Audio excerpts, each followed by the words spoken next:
Known as a great archangel of judgment in both Talmudic and in post-Talmudic literature, he is also said to be the seducer, the destroyer, and the prince of demons.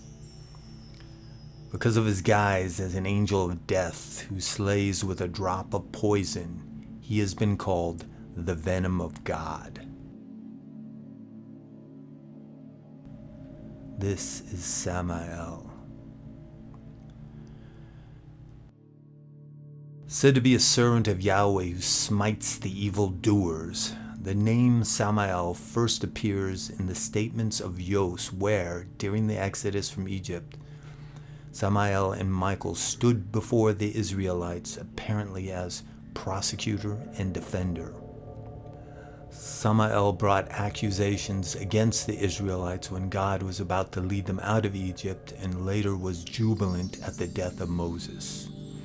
He also caused the martyrdom of the prophet Isaiah, and he considered himself victorious over Michael when God decided that the 10 pious scholars during the reign of Emperor Hadrian must suffer death. But Samael also has been identified as Esau's guardian angel during the struggle between Jacob and the angel. In the Slavonic book of Enoch, Samael is represented as a prince of the demons and a magician. It has been said that it was he who descended from heaven to seduce Adam and Eve by planting the forbidden tree of knowledge. And some sources state he impregnated Eve, thus being the true father of Cain. As the incarnation of evil, he is the celestial patron of the sinful empire of Rome, who flies through the air like a bird and commands an army of demons. In some Hebrew traditions, he is regarded as the principal of evil that brought upon Israel and Judah every misfortune that befell them. He was one of the leaders of the angels who married the daughters of men, thus being partially responsible for the fall of the angels. And it has been said that he was the husband of Lilith. More on that later. Samael is frequently mentioned in the Kabbalistic writings of the Middle Ages and the Gnostic texts of the Ophites, a Jewish sect. And according to the Ophites, the snake had a double name, Michael and Samael. Taking from Jewish tradition, several Gnostic works referred to Samael as the blind god. This meaning derived from the word Samai, meaning blind, which can be seen in various Jewish and non-Jewish sources up until the Middle Ages.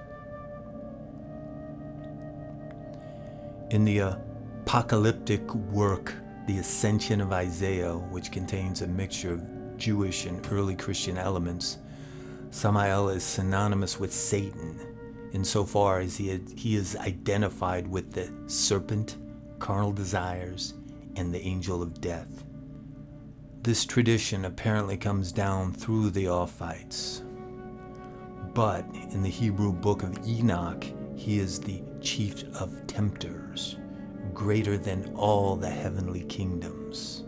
This text differentiates between Satan and Samael, the latter being none other than the guardian angel of Rome. And in the magical Testament of Solomon, a superficial Christian adaptation of Jewish demonological text, he is mentioned as head of the devils. In traditions concerning the rebellion of the angels in heaven, Samael is the leader of the rebel armies.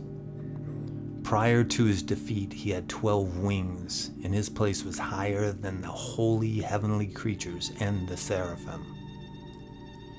It has been said that Samael is in charge of all the nations, but has no power over Israel, except on the Day of Atonement, when the scapegoat serves as a bribe for him.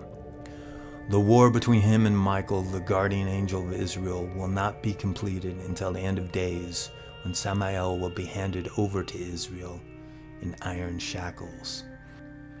In Jewish astrological traditions, which in time influenced those of other groups, Samael is considered the angel in charge of Mars. He also appears as the angel in charge of the weekday Tuesday. Some demonic sources contain references to Samael and Lilith as a couple in the kingdom of impurity, the antithesis to the good yet flawed Adam and Eve. They're mentioned many times in the Zohar, a group of books on the mystical aspects of the Torah, in which the snake has become the symbol of Lilith, and Samael rides on her as he fucks her. Also in other sources, such as a 13th century Kabbalistic text by Rabbi Isaac Cohen, we get Lilith and Samael as principles of evil. Their union created a host of demon children, including a son, Sarael, the sword of Samael. Fearing that the pair would plague the world with their heinous progenies, Yahweh castrated Samael. Poor guy, blind and ballless, is not a good way to go through existence. So my friends, Samael, archangel, demon, husband of Lilith, what do you think? Leave your comments down below, and please give this video a like. It helps my channel get more views through YouTube's algorithms. Look at it this way: each like helps to spread a little more evil. Until next time.